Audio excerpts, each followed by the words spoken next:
Olá, confreiras e confrades eno-apaixonados, sejam muito bem-vindos a mais um episódio do podcast Eno Experiências. O episódio de hoje, ele é muito especial. Ele é especial pela história, especial pela relevância, especial pela emoção. Porque hoje eu recebo aqui um homem que construiu uma trajetória admirável na medicina, na vida pública e na história do Brasil. Ele é médico, professor, político, um dos nomes mais importantes da saúde pública brasileira, relator da saúde na Constituinte, um dos criadores do Sistema Único de Saúde, o nosso SUS, e alguém que dedicou décadas da sua vida ao serviço público, sempre com forte atuação em Minas Gerais, especialmente aqui no sul de Minas. Mas hoje, para além desse currículo, eu também recebo um amigo da minha família.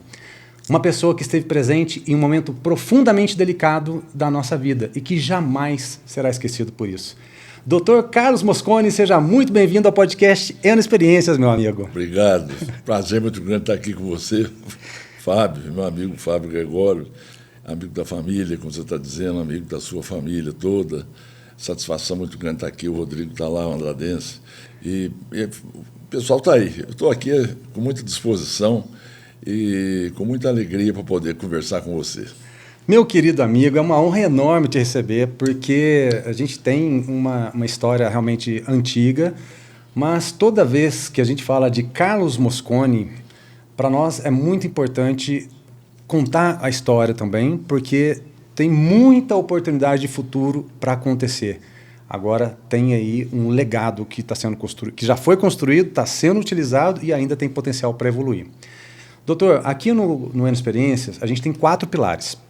A gente fala sobre vinho, sobre gastronomia, sobre turismo e sobre a economia da cidade. Porque a gente fala que o vinho fortalece a gastronomia fortalece o turismo e o turismo fortalece a economia da cidade. E com o Dr. Mosconi, imagina, gente, eu acho muito bonito, então, perceber como é que esses temas eles se encontram de forma natural, né? Porque vinho fala de cultura. A gastronomia, então, imagina de memória. O turismo vai falar de território, né? De áreas, de construção, de oportunidade. E economia fala de visão de futuro. E o doutor, ele transitou por tudo isso ao longo da vida, pela medicina, pela política. Também teve desenvolvimento regional aqui no sul de Minas, ele é muito conhecido, muito forte o trabalho, o legado dele, que originou no pai dele, médico, eu lembro que, se não me engano, formou uma escola em Pouso Alegre, se não me engano, e também pela paixão pelo vinho. Então vamos começar pelo primeiro bloco, falando justamente dessa relação entre vinho, história e identidade, pessoal. Dr. Mosconi, antes de a gente falar então de política, saúde pública e legado institucional, eu quero começar aqui no vinho, porque o vinho ele tem essa capacidade muito bonita de aproximar as pessoas, de contar histórias, né? Ele guarda memórias e, principalmente, ele representa territórios, né? Andradas foi eleita agora, no ano passado, a capital mineira do vinho, né? A cidade ganhou esse título. E eu sei que o senhor sempre teve uma relação verdadeira com esse universo ativo e por isso que eu quero, antes de fazer a primeira pergunta, eu quero fazer esse brinde da gratidão por essa oportunidade. Seja bem-vindo com essa bebida de Baco. E quero começar perguntando de forma simples. De onde vem a sua paixão pelo vinho? Bom, felizmente eu sou uma pessoa que tem bom gosto, já é por aí, né? Mas eu sou descendente de italiano, tanto do lado materno quanto do lado paterno, vem lá o italiano, Venturelli Mosconi. E, na minha infância, o meu avô paterno, João Mosconi, ele fazia um vinho lá em Andradas, e ele construiu uma adega para fazer o vinho. Então, eu me lembro muito bem do parreiral, que é uma beleza, parreiral, aquelas uvas, um espetáculo. E aquilo, na época da colheita, a gente ajudava na colheita, ajudava ou atrapalhava, não sei, mas a gente estava lá. Aí aquilo jogava num tanque e a gente pisava na uva. Isso é uma coisa que não me sai da memória nunca mais, entendeu? Essa festa que é essa coisa, quem fazia isso? Nós, os empregados dos funcionários lá, e a família inteira ia lá pisar. Então isso ficou na minha memória a vida inteira. Depois, com 17, 18 anos, eu passei um ano na Espanha, em Madrid, morei lá um ano. E em Madrid, interessante, a Espanha tem muita ligação com vinho, muito grande. a ligação com o vinho. E era comum, então, eu estava lá com os meus pais e a gente tomava vinho na refeição, como todo espanhol faz. Um vinho leve, naturalmente, que eu era ainda jovem, mas aquilo foi despertando o meu gosto pelo vinho, compreende? E aí, isso foi passando, crescendo, tudo mais. E depois até que eu cheguei a fabricar um vinho, chamado Villa Mosconi. Eu fiz um espumante primeiro, lá em Andradas, e depois fizemos um vinho rosé, vinho branco e vinho rosé. Eu não fiz vinho tinto. Aquele negócio dessa poda invertida, estava começando, mas a uva que eu plantei não se prestava à poda invertida, que é o Pinot Noir. O que se presta muito à poda invertida é o Syrah, não é isso? Então eu fiz o rosé, muito bom e tal. Depois eu parei com isso porque as coisas vão evoluindo, e, enfim. Mas então eu tenho esse gosto pelo vinho. Eu acho o vinho uma bebida extremamente saudável. Naturalmente tem que tomar com moderação, mas faz muito bem para a saúde quando tomado com moderação. E isso foi... Então a minha família, os meus antepassados, eles viveram fazendo isso.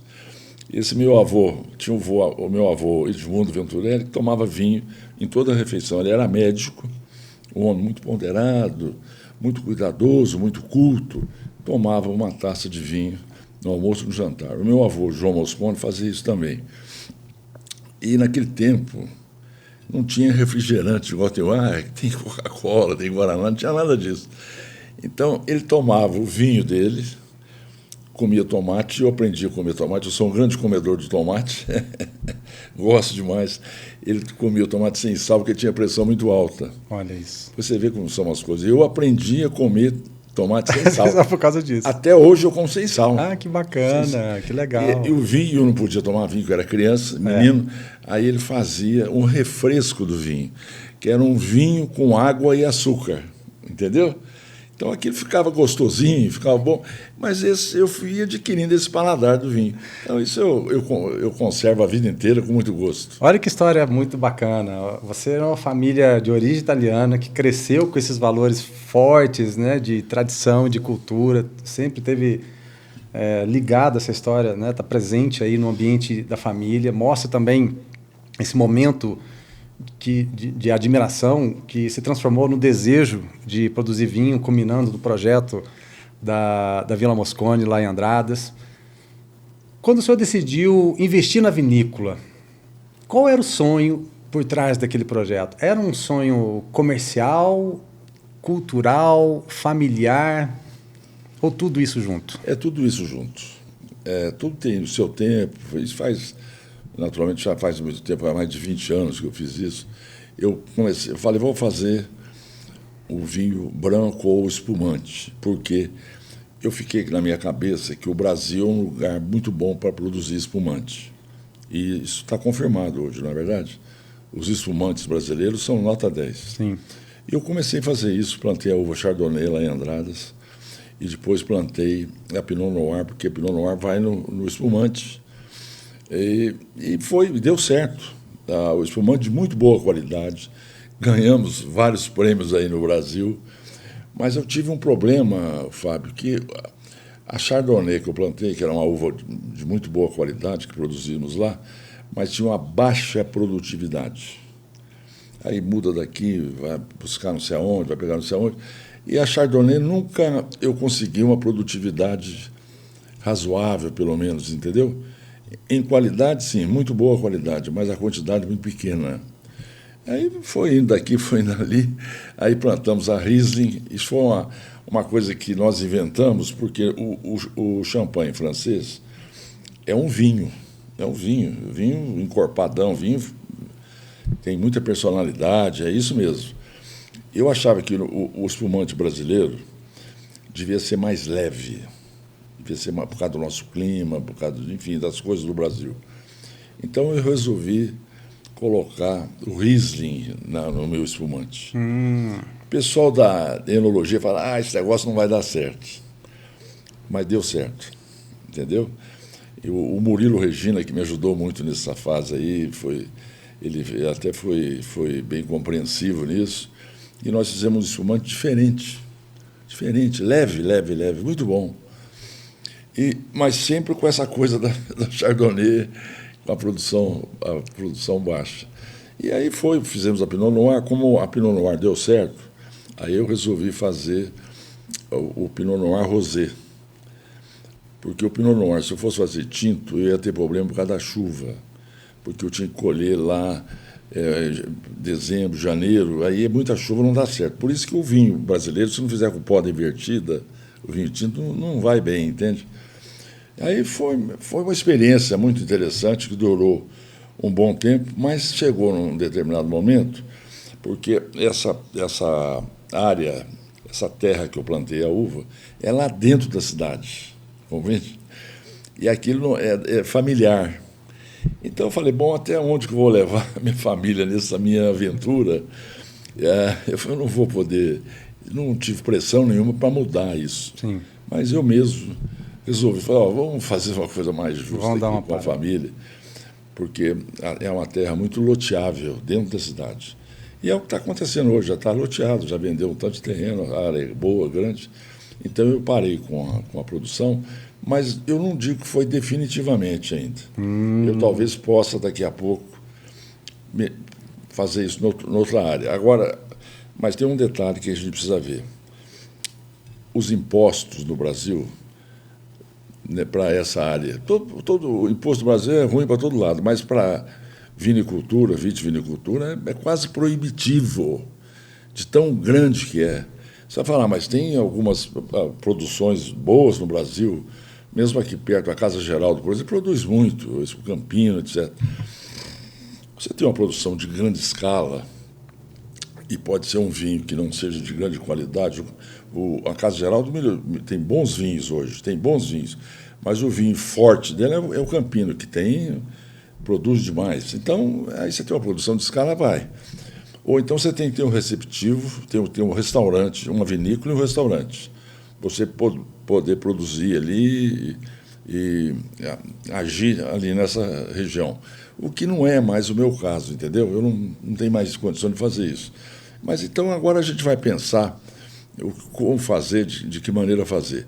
Mas é preciso que o Brasil entenda que esse preço os impostos nossos não nos tornam competitivos em relação aos vinhos estrangeiros. Infelizmente, o Brasil é um dos poucos países do mundo que não considera o vinho como alimento. A própria Organização Mundial de Saúde, ela tem uma recomendação de um volume mínimo, né, de até 100 ml, que é benéfico, né, até o álcool na corrente sanguínea, por isso que tem que sempre ser consumido com moderação. A gente fala, se for beber, não dirija, se for beber vinho, beba bastante água para manter o corpo hidratado. Água, né? Isso mesmo. Porque os resveratróis, os polifenóis, os antioxidantes ou anticoagulantes são muito benéficos para a saúde. E aí o que acaba acontecendo? Que por ele ter um imposto muito grande, ele acaba se tornando uma bebida mais elitizada e acaba assustando as pessoas em relação ao consumo.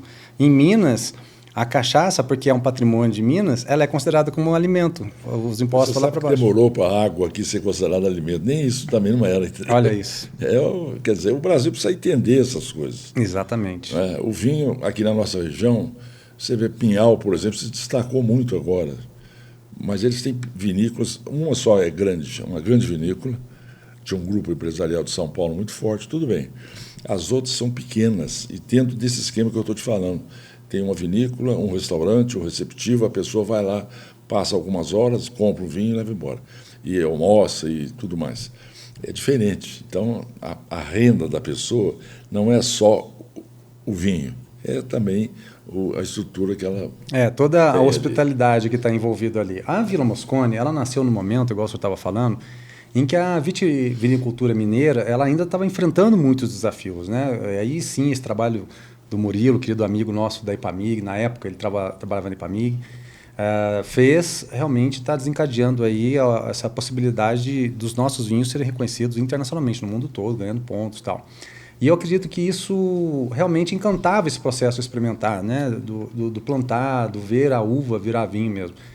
E o senhor acompanhou também uma fase anterior à consolidação, que estava dizendo, por exemplo, né, da técnica da dupla poda, porque ali, tinha todos aqueles desejos do sonho, do comercial, da tradição, da família, e tentar buscar o que poderia ser mudado, né? Por exemplo, Andradas são vinícolas centenárias que estão ali enraizadas, tem história, legado na cidade, que a gente poderia ter esses desafios de uma visão empreendedora para fazer as coisas chegar. E Andradas carrega essa tradição histórica na produção do vinho. O senhor acredita que o vinho ele ajuda a contar a história de uma cidade e até mesmo de uma região inteira? Sem dúvida nenhuma. O vinho é um chamariz para muita coisa. O vinho é um produto extremamente... Ele é um símbolo. É uma simbologia enorme dentro do vinho. Vem a tradição da família, vem de onde veio, onde que aprendeu a fazer isso, como é que trouxe isso para cá. Tem a produção do Parreiral, que é muito bonita, é uma beleza. E o Parreiral também traz muitas tradições. Eu me lembro a primeira colheita, quando vai fazer a colheita, tem que chamar a família inteira para ir lá colher. Eu me lembro minha mãe, uma senhora de 80 e tantos anos, quase 90 anos, ia lá colher uva com a gente, com meus netinhos pequenos, entendeu? Então, não é apenas uma atividade empresarial, que também tem que ser, naturalmente, mas ela tem uma série de condições que traz assim, uma aura diferente para o vinho, entende? Onde tem vinho, muitas vezes as pessoas vão atrás. Onde tem vinho, tem desenvolvimento, tem emprego, tem turismo. O vinho é uma praia. Os lugares do mundo onde tem mais turismo não é a praia ou é o vinho? É o vinho. É o vinho. As pessoas vão naquele lugar lá na Espanha, na Itália, na França, não sei onde, por causa do vinho. Como estão vindo por aqui agora, nessa região, por causa do vinho. Exatamente. E hoje, vendo o crescimento dos vinhos, os vinhos finos também, né? Porque meu pai trabalhava em vinícola na Bocaina, em Caldas, amassava a uva no pé, né? Eu cheguei a experimentar o vinho com água e açúcar no copo também. E a gente muita alegria nossa, a gente que é daqui conterrâneo, ver a nossa região se destacando, né? E está crescendo não apenas no sul de Minas, mas aqui também no interior de São Paulo, na divisa aqui entre Minas e São Paulo. E hoje, vendo todo esse crescimento dos vinhos finos também, porque não são os vinhos de mesa, mas os vinhos finos do sul de Minas e da região, e Andradas está ganhando cada vez mais respeito e tradição, já agregando a toda essa história de vinícolas centenárias que chegaram. O senhor sente orgulho de ter participado desse movimento, ainda que de forma pioneira, mas está lá, chancela Vinícola Mosconi? Tenho muito orgulho disso. Muito orgulho porque me deu muita satisfação, me deu muito gosto e me deu muito convívio com pessoas muito interessantes. Enfim, eu acho que isso que eu digo, essas coisas são muito prazerosas, entendeu? Dão alegria no coração, sem dúvida nenhuma. E a gente não pode jogar isso de lado. Agora, uma coisa que eu digo também, Fábio, a qualidade dos vinhos ela melhorou muito, por uma série de razões. A uva plantada, as variedades foram aperfeiçoando, foram ficando cada vez melhores. Na verdade, as uvas hoje são excelentes. Mas, dentro da vinícola, dentro da adega, a gente chama aquilo de adega, o vinho é feito na adega, se usava muita madeira, se usa muita madeira ainda. Sim. E a madeira, muitas vezes, ela vai ficando tóxica. Você vai usando uma vez, 2, 10, 20, tá aquele tonel enorme de madeira como tinha lá em Andradas, e a madeira não fazia bem para o vinho. Hoje, eu acho que os vinhos, você compra um vinho, inclusive num preço, um vinho razoável, um preço razoável, um vinho bom.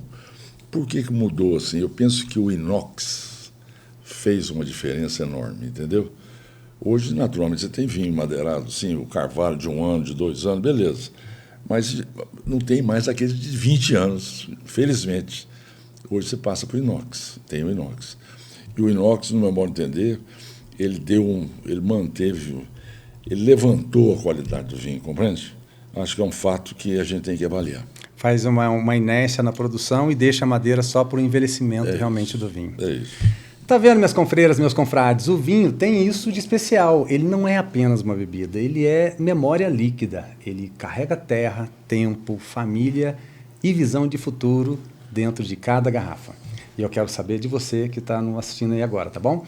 qual vinho marcou um momento importante da sua vida? Escreve aqui pra gente que eu quero ler os comentários, tá bom?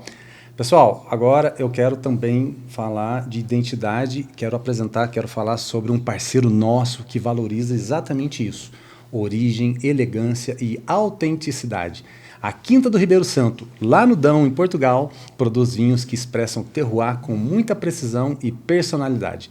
Te convido a assistir esse VT, já que a gente volta.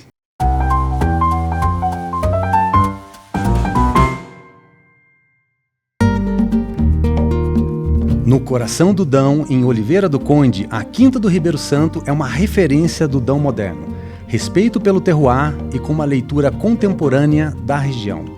Seus vinhos se destacam pela precisão, frescor e equilíbrio, refletindo os solos graníticos e a altitude das vinhas. A casta em cruzado tem papel central, reconhecida pela crítica por unir tensão, profundidade e elegância. E no enoturismo, cada visita vira experiência, história, tradição e momentos inesquecíveis. Quinta do Ribeiro Santo, Dão, autenticidade e futuro em cada taça.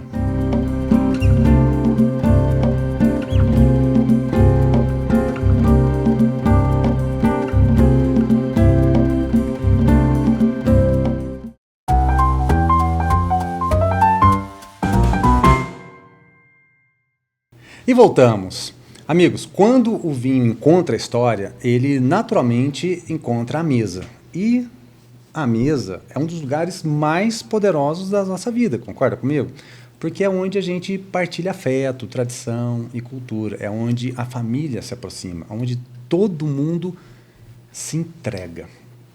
Doutor Mosconi, agora eu quero falar então de gastronomia, porque a gastronomia também é uma forma de identidade e ela revela toda essa origem que eu comentei, ela revela essas lembranças da família. Eu imagino que na sua trajetória tiveram muitas memórias aí que passam pela cozinha mineira, italiana, espanhola, enfim, por várias experiências de viagens que você teve tanto na vida pública e profissional quanto na sua vida pessoal também, que você já deve ter tido não apenas com a sua esposa, mas também com filhos, com amigos, por aí fora. Quando o senhor pensa em gastronomia afetiva, qual que é o primeiro prato que vem à sua memória? Fala assim, cara, vou buscar lá atrás agora. Pode ser um momento lá de infância. Traz aquele prato afetivo. A minha ligação com o tomate, eu estou dizendo, é uma coisa... Eu acho que eu sou um grande comedor de tomates. Mas aí tem a linguiça defumada, que ficava em cima do fogão. Tem o macarrão, a macarronada, que é uma coisa que você está dizendo aí, italiano, com mineiro, não sei o quê.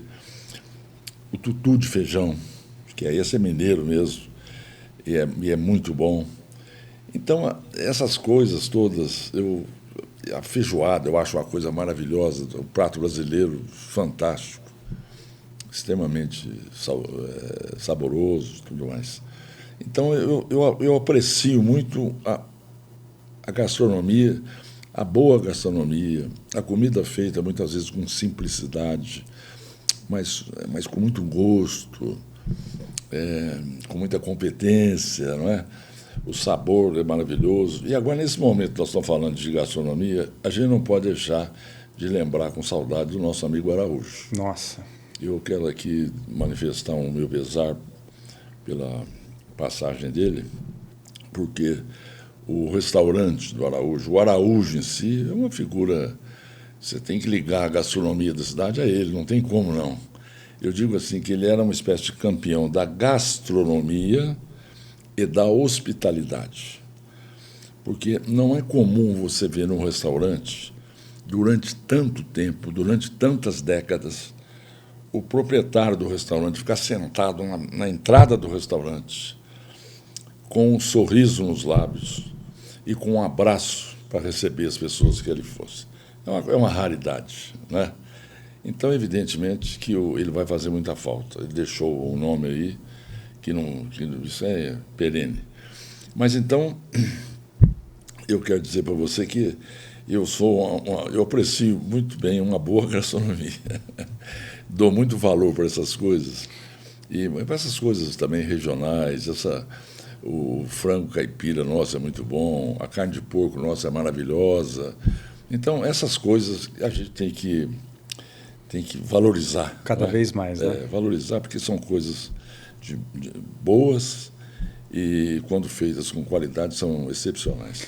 Também quero prestar aqui minha homenagem, meu carinho, meu respeito pela família, que Deus Nossa Senhora Aparecida conforte a todos, pelo apesar, né, do Walter Araújo.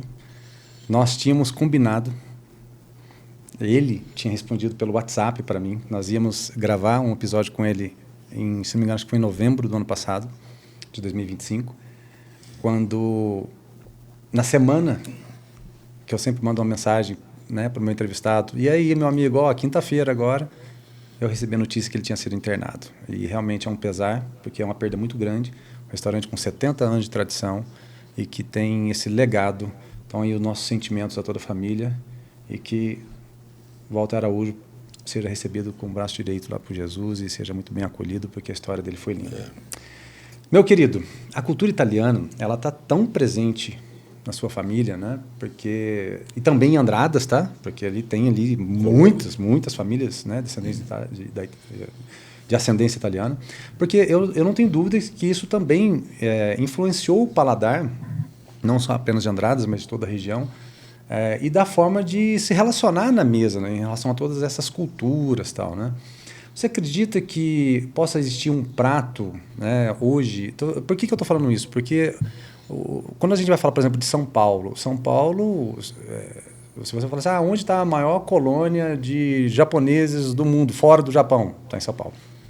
E italiano? Está em São Paulo. Então, você vai lá, é restaurante 24 horas. Eu entrevistei o Bruno Stipe, da Cantina Sexabe, aqui no episódio passado.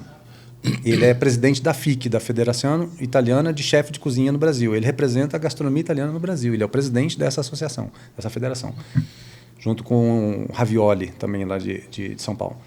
E a gente estava falando exatamente sobre isso, né? De como essas culturas, essa miscelânea de hoje das cidades maiores, elas são ecléticas a ponto da gente estar sempre cada vez mais preparado para receber o turista, para ter uma boa hospitalidade.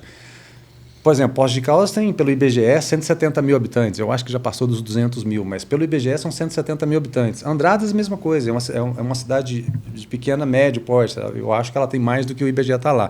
Fala 40 mil, mas eu acho que deve ter uns 70 mil. Deve ter uns 70 mil lá. Acho. É um chutômetro, né?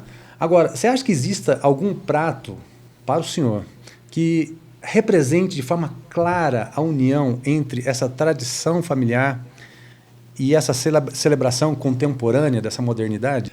Eu penso que nós conseguimos, vamos dizer, de certa maneira, abrasileirar alguma coisa da Itália. A gente não pode falar, tem uma coisa que, nossa, que não tem nada a ver com os que vieram de fora, e é difícil fazer isso. Eu acho que nós vamos misturando as coisas, elas vão se somando muito, entende? Eu vejo, por exemplo, também esses pratos que eu falei para você, a macarronada, a feijoada, que é muito nacional, mas na Itália, em alguns locais, se come muito feijão, você sabia disso? Fagioli. Mangia fagioli. Tem lugar que fala, mangia fagioli, porque come muito feijão. Entende? Então, essas coisas também foram trazidas. E agora vão somando a essa culinária muito interessante, algumas coisas que são inovação. Por exemplo, azeite de oliva. Azeite de oliva é um produto do Mediterrâneo, basicamente. Muito na Itália, muito na Espanha, Portugal, França. Chegou aqui, começou a ser produzido aqui, e com boa qualidade. Isso está num processo ainda de evolução, mas já é uma realidade. Hoje Sim. Você tem bons azeites brasileiros. Sim. Uma coisa que a gente não pode deixar de esquecer, não pode deixar de falar, o pão. E o pão? Como é que é o pão? O pão, essa farinha de trigo para fazer o pão, como é que é isso? Então, essas coisas são coisas que se somaram, não é verdade? Sim. São coisas que se somaram. E são coisas de lá para cá. Agora, se eu falar daqui para lá, eu tenho que falar do café. É verdade. O café está aí. Nossa. O café é um produto genuinamente brasileiro, mas o italiano consome o café tanto ou mais que o brasileiro. E o café que se toma na Itália é de altíssima qualidade. Café daqui, do sul de Minas. A gente que manda para lá. Vai para lá. É. Mas agora nós estamos tomando café bom aqui também. Nós já aprendemos a tomar café bom. Verdade. Mas, então, são essas coisas da culinária. O doce. Os nossos doces, que doce? Goiabada, por exemplo, eu acho a coisa do outro mundo, a goiabada. Não é? A tal da goiabada com queijo, eu não acho que não tem nada melhor do que a goiabada com queijo. Eles não conhecem bem esse negócio de goiaba lá, não, eles não sabem o que é isso. Olha para você ver. Não sabem. Então, é uma coisa que nós podemos... exportar. Você pegar, por exemplo, a goiabada e fazer lá no tacho, né? A goiabada cascão, fazer aqueles... coisa maravilhosa, não é? Sabor, não é? Eu tive a oportunidade, eu tinha uns parentes lá, ainda tenho, mas eu falo que tinha porque alguns já se foram. Na minha faixa etária, você entendeu? Isso faz parte da rotina. Eles já se foram. Mas você está com 62, 63 anos. Quem me dera. Bota mais 20 aí. Mas eu não acho ruim, não. É isso, a vida é assim. Mas a gente levava algumas vezes esses doces. Era um encanto. O pessoal ficava admirado com o paladar, com a qualidade, com a diferença, que eles nunca tinham visto isso. Então, são coisas que vão se somando. Os queijos, né? Os queijos. Nossos esse de Alagoa aqui, por exemplo. Os queijos deles lá são muito bons. Os nossos também são ótimos, não são? São diferentes, né? Mas os nossos queijos hoje são espetaculares, não é? Nós evoluímos muito nessas coisas. Então, são coisas que se somam e enfim, a gente vai mantendo a nossa tradição, mas nós vamos aprendendo muitas coisas e acho que nós temos também muita coisa para ensinar para eles. Eu imagino a quantidade de experiências que o senhor teve, porque aqui em Minas a gente tem realmente toda essa riqueza enorme, né? A gente está falando aí do café, do azeite, vinho, os doces, as massas, né? E produtos artesanais, raízes mesmo, que trazem tradição, história, e o senhor sempre valorizou muito isso e realmente enalteceu isso.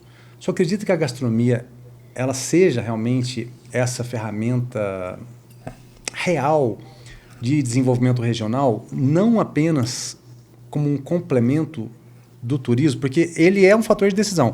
Maslow explicou para a gente numa pirâmide. A base da pirâmide de Maslow são as necessidades fisiológicas. Então, você precisa comer, você precisa respirar, beber água, né? Tipo assim, eu vou lá para a Tailândia, vou lá para a Rússia. Antes de pensar em que hotel você vai se hospedar, você tem que pensar assim, que comida que eu vou comer lá, né? Aí depois você vai para a segurança, que eu quero ter um abrigo, eu quero dormir, ter uma cama, e depois você vai para o conforto, que é o terceiro degrau, eu quero um abrigo bom, eu quero uma cama boa. Isso é a pirâmide de Maslow. Agora, nas necessidades fisiológicas, a alimentação é a essência da vida, né? A pessoa está viva, ela precisa se alimentar. Pensando no ponto turístico, na nossa região aqui, a gente tem muitas cachoeiras, a gente tem muitos pontos turísticos belíssimos, Poços de Caldas, então nem se fala as águas, né? As termas, a benfeitoria que a gente tem aí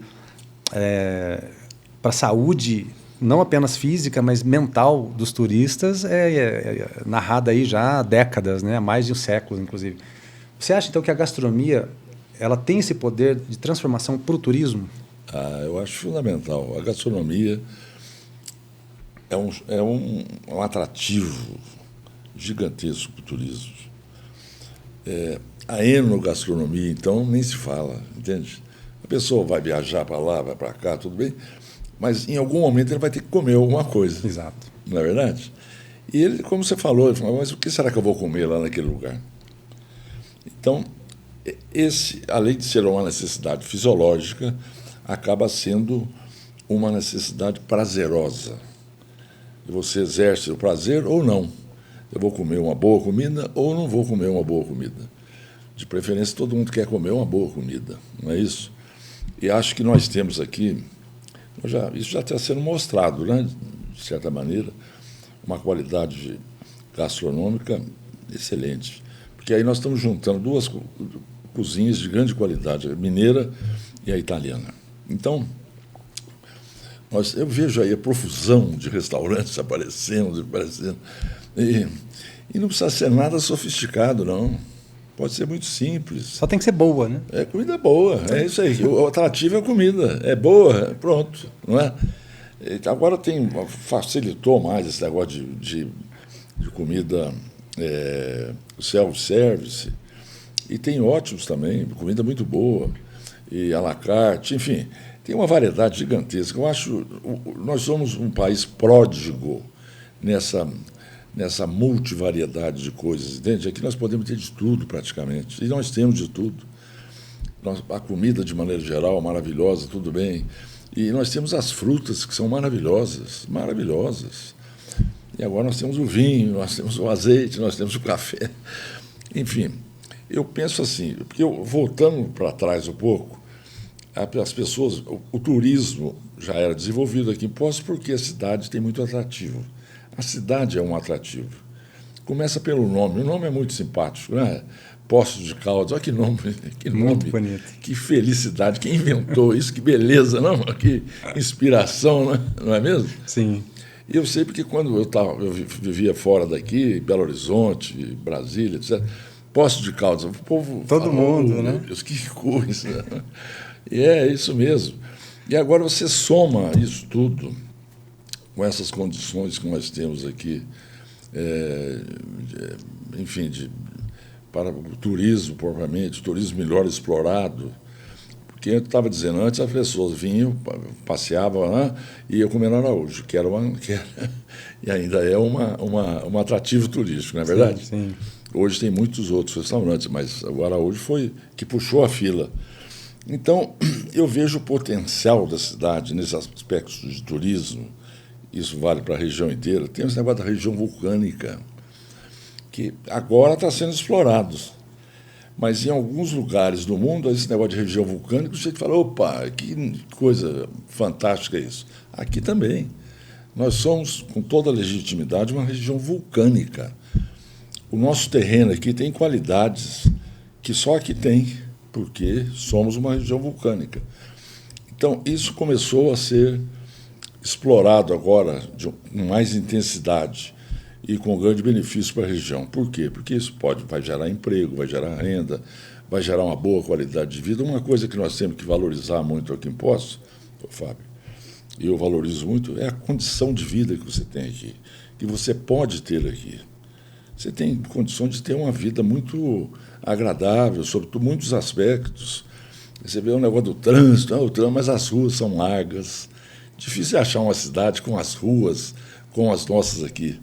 Os parques que nós temos, como a gente tem aqui, que são maravilhosos. Enfim, o clima e tudo isso. Então, eu acho que a gente vai somando essas coisas do vinho, da gastronomia, e vamos desencadear num turismo realmente muito positivo, porque nós temos aqui condições de oferecer isso para os nossos visitantes. Nossa, e o sul de Minas é um patrimônio que nós temos, né? Se a gente falar, por exemplo, de Varginha, de Pouso Alegre, Passo, Lago de Furnas, esse queijo aqui, por exemplo, que é da cidade de Alagoas, uma cidade de 4 mil habitantes, que está ganhando prêmios aí internacionais incríveis. Tá vendo, meus confrades? A gastronomia é isso, ela é uma forma silenciosa de contar quem somos. Ela preserva raízes, aproxima as pessoas e fortalece territórios de um jeito que poucas coisas conseguem. E eu quero te perguntar, qual é o prato que mais representa aí a sua história, a história da sua cidade? Conta aqui pra gente nos comentários, tá bom? Agora, pessoal, eu quero falar também em História à Mesa, quero te apresentar, falar da Quinta das Herédias, uma outra vinícola de Portugal, na região do Douro. Um lugar onde o vinho, nesse cercado de tradição, profundidade, uma paisagem, emociona muito, tá bom? Assiste agora esse comercial, a gente volta já já.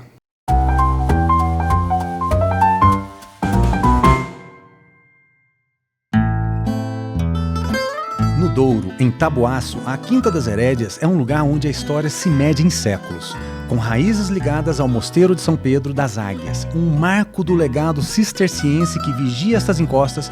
A propriedade preserva o que tem mais de raro: vinhas velhas com mais de 130 anos, verdadeiros monumentos vivos. Destas vinhas nascem vinhos de concentração e complexidade singulares, e a experiência vai além da taça. A antiga casa da família se prepara para dar origem a um destino charme, onde o silêncio do vale, a paisagem do Douro e a hospitalidade se encontram. Quinta das Herédias, provar o passado e o futuro do Douro numa única experiência.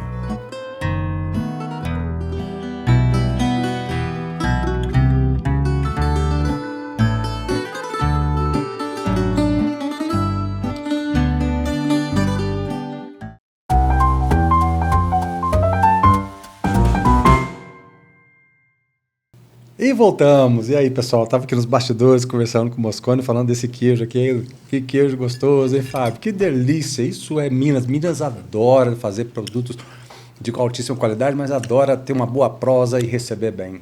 Tá vendo, meus amigos? Boa Mesa também inspira essas vontades de viajar, como essa vinícola da região do Douro, por exemplo. Porque quando a cultura local ela é forte, ela inspira a gente a viajar. Até mesmo antes de sair do lugar. Assistindo um comercial desse, dá vontade. Dá ou não dá? Se não ficou com vontade de ir lá no Douro conhecer essa vinícola, vale a pena, tá bom, pessoal? Essa do Douro é a Quinta das Herédias. Doutor Mosconi, agora a gente entra no bloco de turismo, e turismo aqui no Eno Experiências, ele não é só viagens, a gente fala de desenvolvimento, de pertencimento, porque às vezes o turismo é para o turista, porque aquela pessoa que mora na cidade não está fazendo turismo, é a vida, é o dia a dia dele, né? Então é esse pertencimento.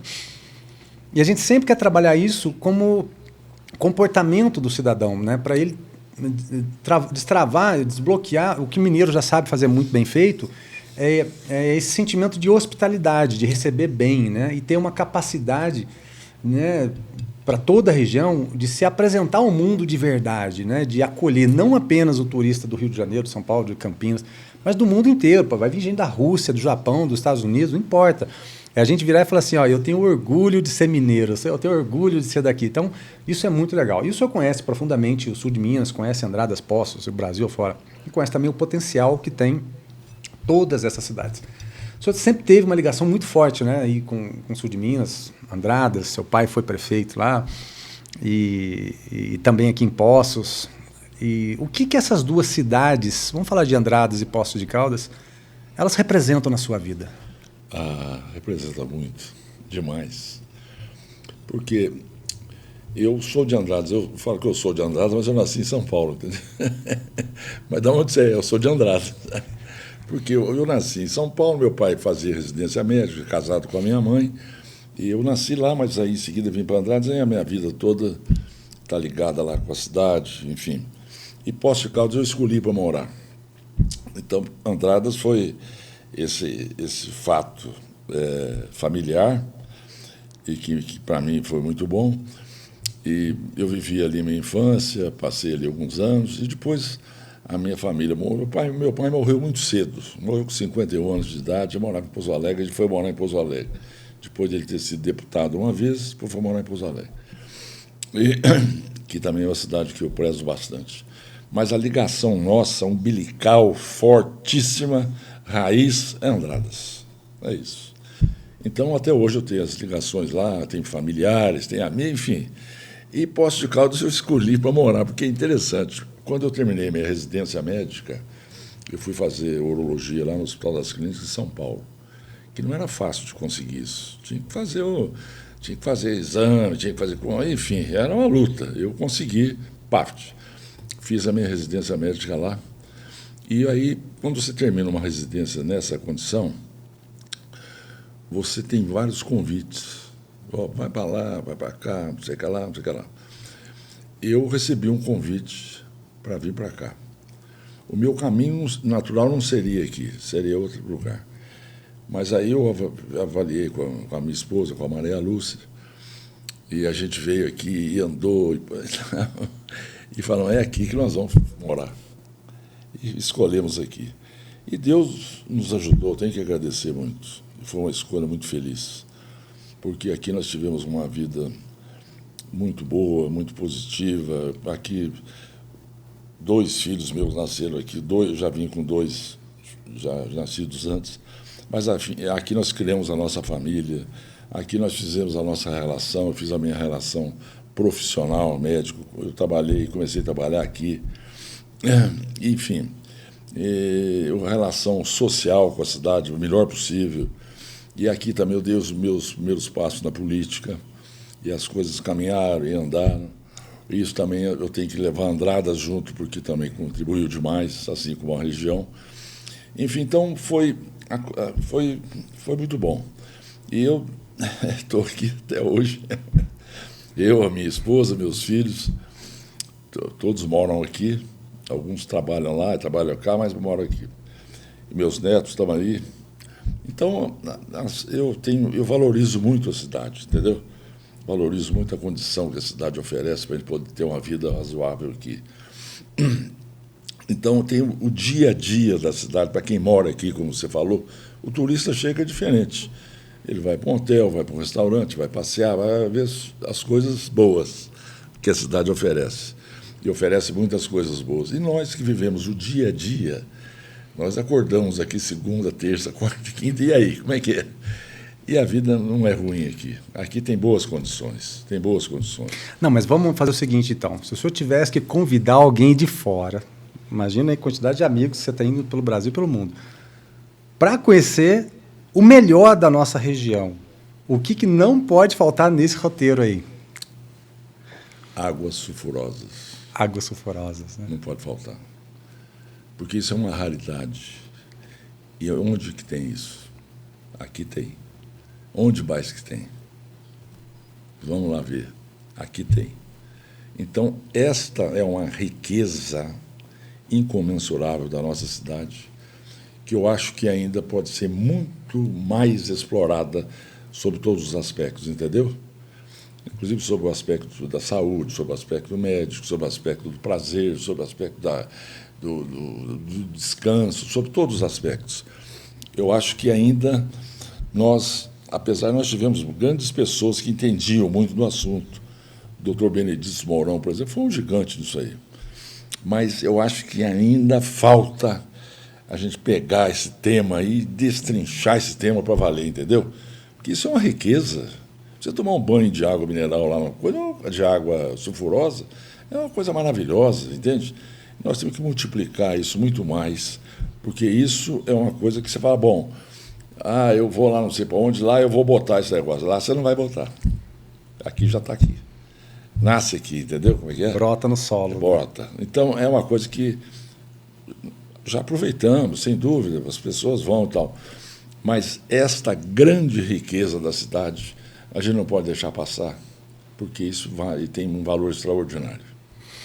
É isso aí, minhas confreiras, meus confrades. Turismo é, antes de tudo, um convite, tá? E esse convite é um convite para conhecer, para respeitar e, principalmente, valorizar aquilo que um território tem de mais verdadeiro. Então, visite Poços de Caldas e não deixe de tomar os banhos nas termas, com as águas sulfurosas, conforme o Dr. Mosconi falou, tá bom? E eu quero saber de você que está nos assistindo aí, qual cidade que você visitou que te marcou por causa dos pontos turísticos e por quê? Comenta aqui pra gente, tá bom? E agora também eu quero fazer uma pausa e quero trazer sabor, porque a Santa Pizza é daquelas marcas que unem qualidade, tradição e aquele clima gostoso de mesa compartilhada. Santa Pizza.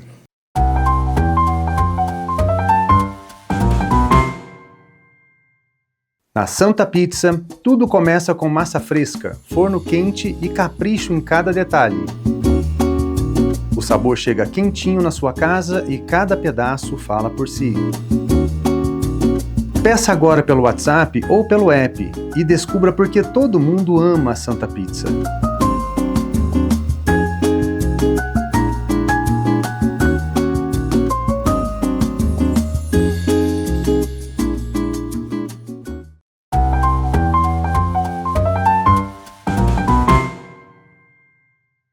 Amigos, quando uma cidade sabe receber bem, ela cresce com mais consistência. E esse crescimento depende de visão, ele depende de política pública, ele depende de iniciativa do poder privado e ele depende de compromisso com as pessoas e das pessoas para a sociedade. Dr. Mosconi, esse bloco ele fecha o ciclo do nosso podcast, que é vinho, gastronomia e turismo, porque tudo isso só gera uma transformação quando isso fortalece a economia de uma cidade, ele melhora a vida das pessoas. As pessoas sentem que aquilo realmente fazem parte da vida delas. Senão não dá certo, porque toda vez que você explora absurdamente o turismo, por exemplo, vamos falar de Gramado, por exemplo, não tem um aeroporto do lado como a gente não tem. Tá, mas tem um aeroporto a 150 quilômetros que é em Porto Alegre, assim como a gente tem um aeroporto em Campinas. E se você pegar a estrada de Campinas até Poços de Caldas, é uma pista dupla espetacular e oferece até, entre aspas, os especialistas vão poder falar melhor do que eu isso, uma segurança de viagem no trajeto do que subir a serra lá de Porto Alegre até Gramado, apesar que Gramado faz um turismo espetacular. E eu lembro quando entrevistei o ex-prefeito Sérgio Azevedo aqui, Ele fez apresentou uns números que eu achei interessante, porque Gramado é do tamanho de Andradas, mais ou menos, tem 40 mil, 50 mil habitantes, mais ou menos. Já deve ter crescido, eu não sei o último IBGE. Mas movimenta por temporada, movimentou em 2024 ou 2025, 8 milhões de pessoas passaram lá no ano. Em Poços de Caldas, que é 4 vezes maior de população, chegou a 1 milhão, ou seja, 8 vezes menos. Então, olha o tamanho do potencial turístico de economia de movimentação. E o detalhe que é uma referência, e tudo que é bem feito eu gosto de elogiar mesmo, porque ali você tem Gramado, mas não é só Gramado. Canela, tá, uma cidade ao lado que acolhe muito bem os turistas. Bento Gonçalves, então, nem se fala com os passeios, enfim. É uma experiência incrível que a gente tem que enaltecer, não apenas por causa da política, mas por causa do Brasil, porque eu sou brasileiro com orgulho e quero mais gente no mundo venha para o Brasil e vá conhecer Gramado, vai conhecer Canela, que vai entender do que eu estou falando.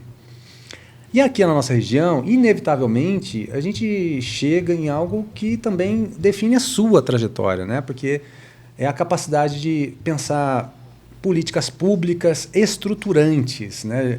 Eu sempre falo assim, mais importante, que eu aprendi isso num curso, Mastermind, que é mais importante que o trem é o trilho. Né? Porque eu dou um trem para você, põe lá na porta da tua casa, aí o que você faz com ele? Nada. Mas se você constrói o trilho, que ele tem um início e um fim, você sabe onde ele vai chegar, você vai a pé, você vai de bicicleta, você vai em cima do trilho, o trilho está construído. Então, entender de política pública estruturada é fundamental. E principalmente na sua trajetória, especialmente na saúde, isso impacta diretamente o desenvolvimento regional. Por que eu estou falando isso?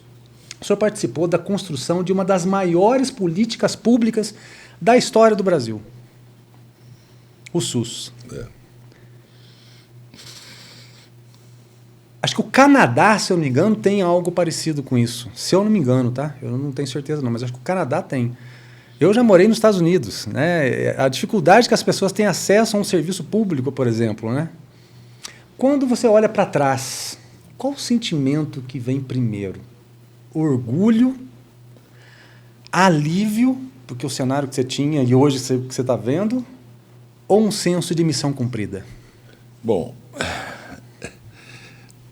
eu penso que a minha carreira política valeu por uma série de fatores, mas principalmente porque eu fui relator da saúde na Constituinte quando a gente criou o SUS.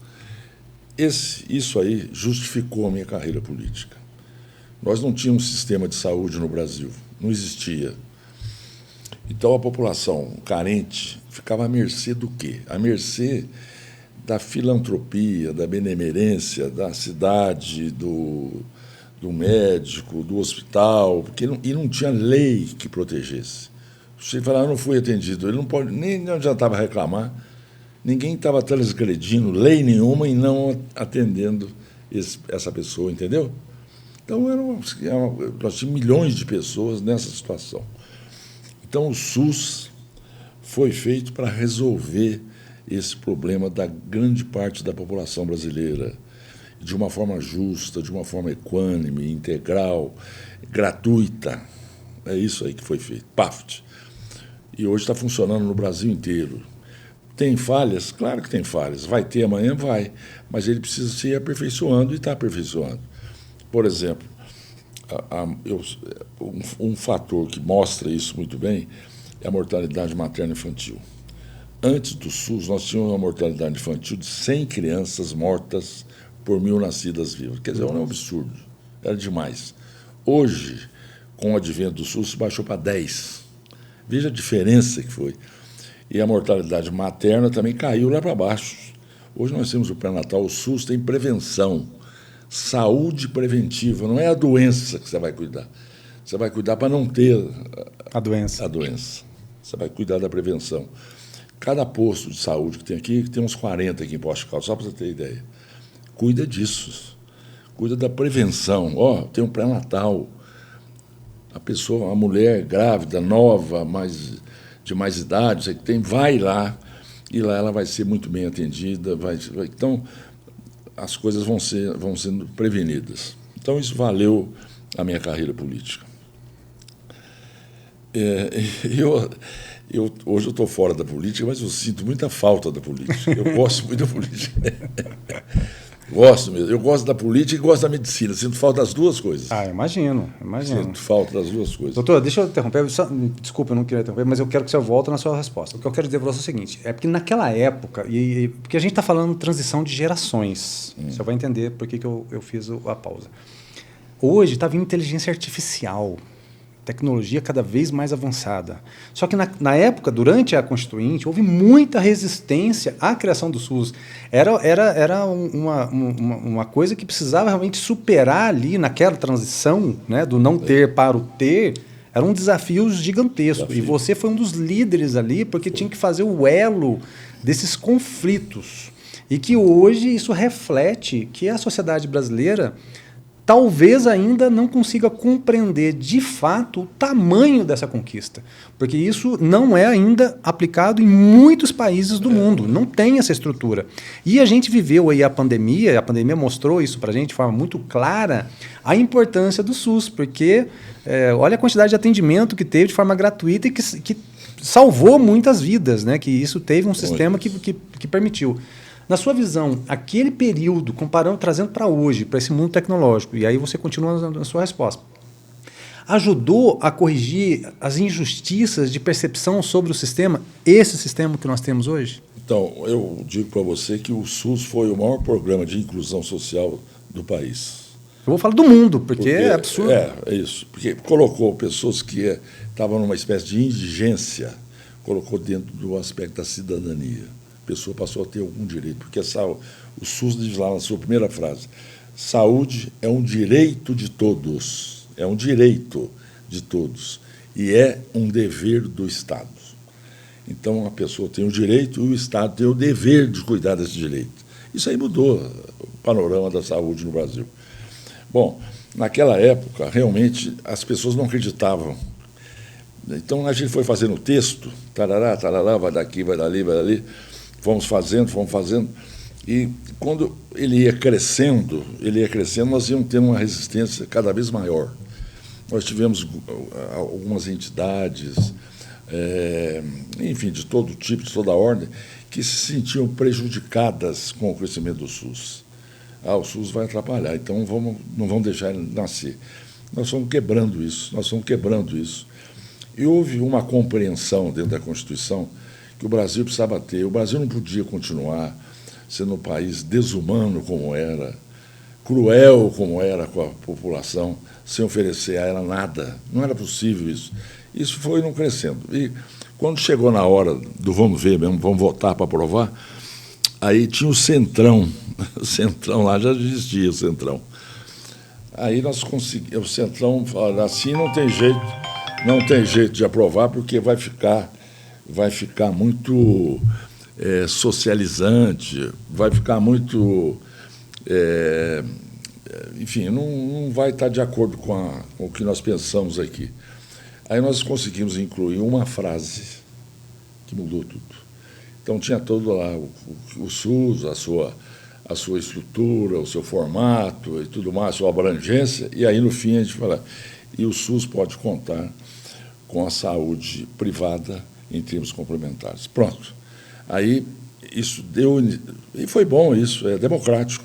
A iniciativa privada pode participar do SUS, entendeu? Sim. Por exemplo, o Hospital Santa Lúcia é privado, mas é credenciado pelo SUS. A Santa Casa é um hospital, não é um hospital público, é um hospital filantrópico da cidade, mas é totalmente credenciado pelo SUS. Hoje, a maior clientela da Santa Casa é o SUS. E o Brasil inteiro é assim. Nós fizemos... Os programas de vacinação no Brasil são os melhores do mundo por causa do SUS, porque pode chegar em qualquer rincão do Brasil através do SUS, entendeu? Sim. Então, o Brasil hoje entende como é o SUS. Agora, tem esse milionário americano, Bill Gates, interessante, há uns 2 anos, ele fez uma declaração lá nos Estados Unidos, e falou que ele vinha ao Brasil de vez em quando, ele vem assim, meio desconhecido. E ele gosta muito do Amazonas, porque o Amazonas é uma riqueza do Brasil. Sim. Ele falou, o Brasil tem uma riqueza fantástica, que é o Amazonas, mas a maior riqueza do Brasil não é o Amazonas, é o SUS. Ele falou lá. É o SUS. Porque o SUS, então ele fez os elogios, todos eles assim, muito bem embasados no que é o SUS. Então, acho que isso aí valeu demais, entendeu? Não tem dúvida. Hoje é uma realidade. O Canadá tem um bom sistema de saúde, mas não é igual ao SUS. Não. É diferente, a Inglaterra também tem, mas não é igual ao SUS. Os Estados Unidos não tem nada. Não tem. Então, tem pessoas até que moram nos Estados Unidos, daqui de Poste Caldas, vem, quando tem problema de saúde, vem para cá. Vem fazer tratamento aqui. Vem para cá. Então. E aí, para a gente... o nosso tempo está chegando ao fim, mas eu quero também fazer um briefing, uma ponte, porque a gente está em ano eleitoral. Né? Eu gostaria de saber, com base nessa tua participação política ativa de legado, transformação do vinho, da gastronomia, do turismo, e essa responsabilidade pela saúde, você médico, professor, porque são vários desafios que a gestão pública tem hoje em todos os estados brasileiros, não só em Minas, mas em qualquer estado, para onde você for, de Oiapoque a Chuí, vai ter, mas especialmente na área da saúde, né, que a gente ainda tem muito a melhorar. Já melhorou absurdamente, mas eu que tenho a tutela da minha irmã, eu cuido dela, eu sei bem o que a gente passa no dia a dia. Mas absurdamente o que a gente salvas hoje foi graças ao SUS. Em um ano eleitoral, 2 perguntas. Qual deveria ser, primeiro, vamos falar do Estado, pensando em Minas, né? Qual que deveria ser a principal prioridade? E a gente vamos levar isso para todos os estados, porque em todos os estados terá eleição para deputado estadual e para governador. Então, qual que seria a principal prioridade atual dos governantes para os próximos anos, para eles entenderem os problemas regionais e aplicar isso? E, considerando que o senhor participou de momentos tão importantes na história política do Brasil, com base no nosso cenário atual, pensando em deputado federal, em senador e presidência da República, que tipo de liderança o país precisa hoje para enfrentar os desafios futuros? Nós precisamos de liderança com patriotismo, sem corrupção, sem interesse pessoal, sem querer resolver o seu problema existencial com a política. A política se trata de cuidar do bem comum. O indivíduo não pode entrar na política e falar, bom, eu vou resolver o meu problema, e pronto, acabou. A política ela foi se desvirtuando no Brasil, infelizmente. Hoje fala, bom, o deputado vai arrumar emenda, vai fazer isso, fazer aquilo. Tá, isso faz parte da atividade, mas isso não é a prioridade. A prioridade é você pensar num coletivo, como um todo, compreende? A importância do Estado de Minas Gerais do Brasil é fantástica. Que importância que o Estado teve? É importância financeira, empresarial, industrial, comercial, importância política. O Estado mais importante do Brasil, quase que a vida inteira, sob o ponto de vista político, foi Minas Gerais. O Brasil não tomava uma decisão sem ouvir Minas Gerais. E nós perdemos isso. Espero que a gente possa reconquistar isso aí. Aí nós vamos chegar na nossa região. A nossa região tem uma importância muito grande, o sul de Minas, uma importância sobre todos os aspectos.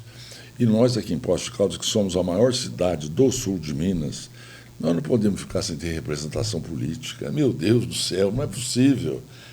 Nós temos um deputado lá, o Mauro Tramonte, que é muito boa pessoa, muito bom deputado e tal, mas a eleição dele não se deve aqui, não se deve a Poços de Caldas, se deve à região metropolitana de Belo Horizonte, com todos os méritos dele. Isso não é defeito dele, não, é mérito dele. Ele conquistou, mas ele tem obrigações com aquela região, talvez até mais do que ele tenha com aqui, entendeu? Sim. Isso é culpa dele, nós vamos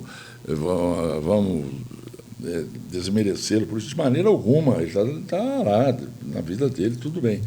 Agora, nós precisamos ter representante aqui. Nós precisamos ter.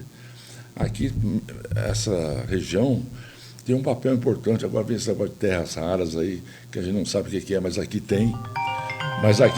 Então, como é que nós vamos resolver isso aí? Então, eu acho que a população daqui tem que ter esse discernimento. Porque tem a igreja, porque tem isso, tem aquilo, tem tudo. Mas tem o interesse da cidade, meu Deus do céu. Nós temos que ter voz ativa no governo de Minas e em Brasília. A política conta, compreende? Então, eu faço esse apelo aqui para a cidade de Poços de Caldas. Vamos eleger os deputados daqui para poder representar a importância da nossa cidade, da nossa região, no contexto mineiro, no contexto brasileiro. Isso é fundamental. Então, isso é uma questão de sabedoria política de cada um de nós aqui. Gente, vamos ver como é que é. Não, vem o fulano de lá, ele vai ajudar, vai ajudar. Tem muitos que ajudam, mas ajudam mais a região deles. Sim. E menos a nossa. Sim. Então, eu penso que a política mudou muito nesse aspecto. É uma pena, porque ser deputado não é arrumar emenda. Ser deputado é pensar na região, é pensar no país, é pensar no povo, é pensar na educação, é pensar na saúde. E não é só com emenda que você vai resolver isso. É uma política de estrutura das coisas, compreende? Que a gente precisa ver isso de uma forma maior, de uma forma, enfim, que possa atender, vamos dizer, o sentimento da maioria da população. Então, eu acho que nós passamos um momento muito ruim no Brasil hoje. Infelizmente, eu vejo que essas coisas que estão acontecendo na política, na justiça, enfim, em todos os setores praticamente, isso não condiz com a nossa realidade brasileira. O povo brasileiro não é assim. Não, então, nós fizemos coisas erradas, estamos fazendo coisas erradas, estamos pagando o preço. Escolher uma pessoa despreparada para o Supremo Tribunal Federal tem um preço a pagar. E é o preço que nós estamos pagando hoje. É caro. É caro e doloroso. Então, isso não pode acontecer. Estamos em ano de eleição e temos todo o poder para transformar isso. Minhas confreiras, meus confrades, quando a política é feita com seriedade, ela deixa de ser discurso e vira estrutura, como o Dr. Mosconi falou aqui. E estrutura é aquilo que continua cuidando das pessoas mesmo depois que o mandato termina. Pensa nisso, tá bom? Agora eu quero te perguntar, na sua opinião, qual política pública mais transformou a vida do povo brasileiro? Escreve aqui nos comentários, faço questão de ler e comentar no próximo episódio, tá bom? E para fechar esse bloco com cara de Minas, eu falo da queijaria Queijo Sô, de onde eu trouxe esse queijo aqui. Uma marca que valoriza tradição, produto artesanal e o orgulho da nossa região. Queijaria Queijo Sô.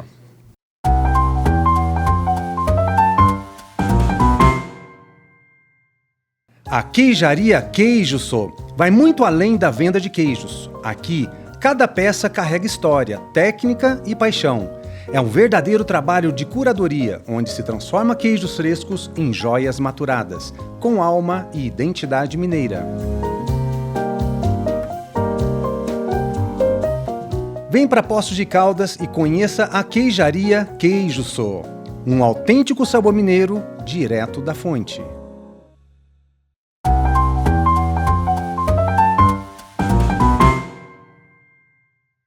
E voltamos. Dr. Mosconi, antes da gente encerrar o programa, eu quero dizer aqui publicamente da minha gratidão pela sua presença aqui hoje.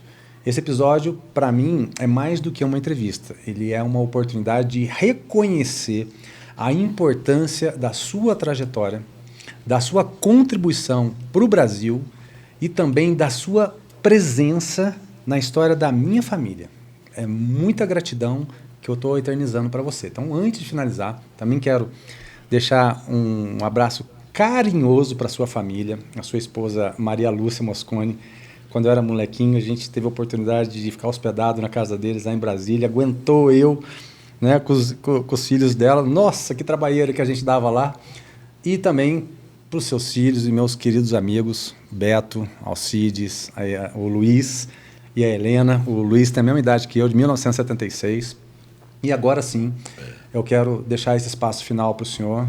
Que mensagem que o senhor gostaria de deixar para essas novas gerações que estão chegando, com inteligência artificial, com cada vez mais tecnologias, mas especialmente para quem deseja servir as pessoas, deixar legado na vida das pessoas, seja na medicina, porque o Alcides, seu filho, Alcides Neto, mesmo nome do seu pai, está honrando aí a tradição da família, seja na vida pública, seja na construção de um país melhor.